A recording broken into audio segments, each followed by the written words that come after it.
people, I'm back with my angel wings. Look at them. This is so cute. So, I I have I was just sitting down at my breakfast table yesterday with my mom. I was thinking of ideas to do the show, and she had a really good idea, and I was like, all right, I'm gonna use it. Thank you for for giving me the idea. So here it goes. So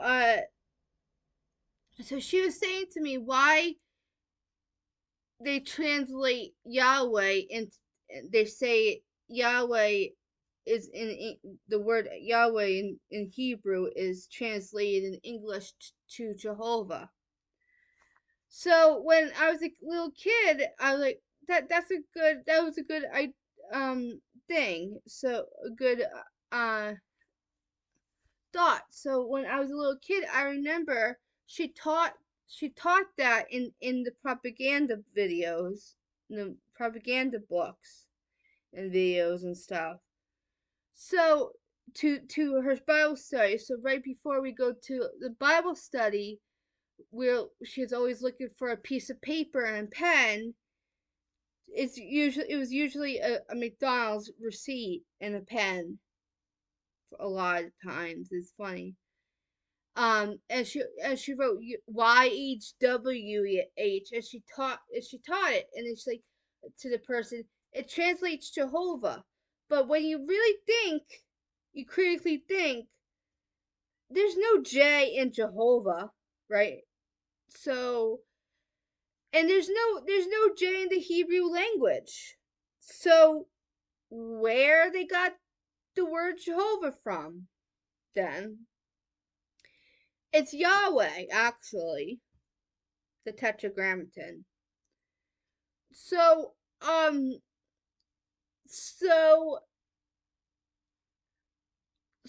she was she told me it's like there's no J in the Hebrew language. So we we got thinking. I heard that the Mason in their Mason Bible they use the word Jehovah. So maybe that's where the witnesses got Jehovah from. That's all I know. I'll just put it that way. So then so my mom did some research more. It says what the Masons call God, right, Mom? Yeah. So we did more investigation work on this, and look at this. So what's the words? Supreme being or grand architect of the universe. Supreme being or grand architect of the universe. That sounds like Jehovah's Witnesses too. When you're the old timers, you might remember these words. So then here, so how we get the other stuff?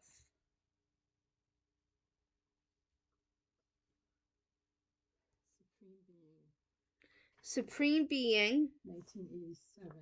1987. 1987. Supreme being 1987. The last time they used it, it looks like. So this is JW library. So yeah. Supreme being 1987. Mm-hmm. And what's the grand architect one?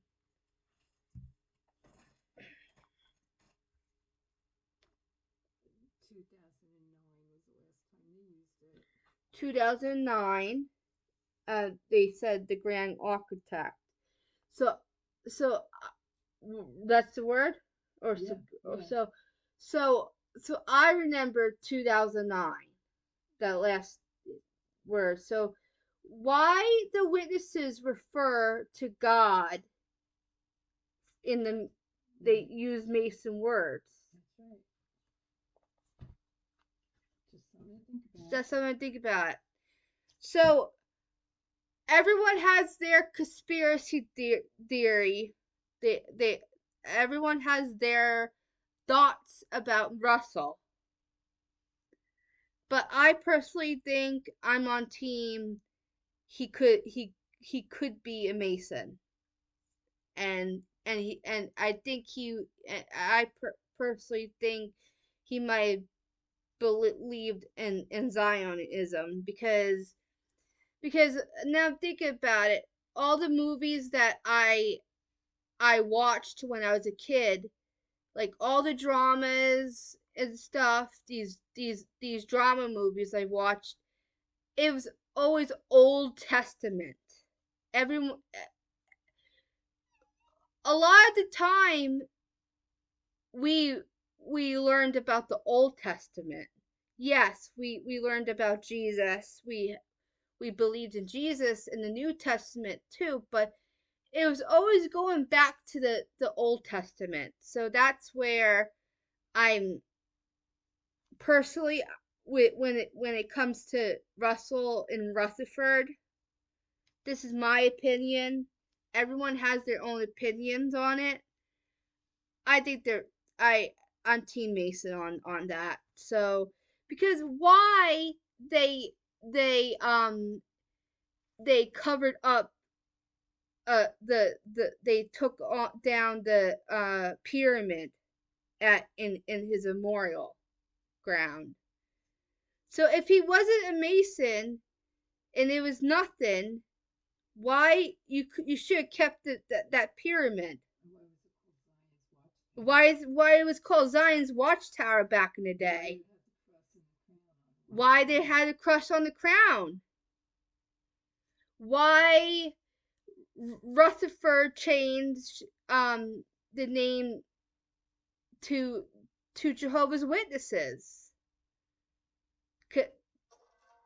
There's a lot of questions on this.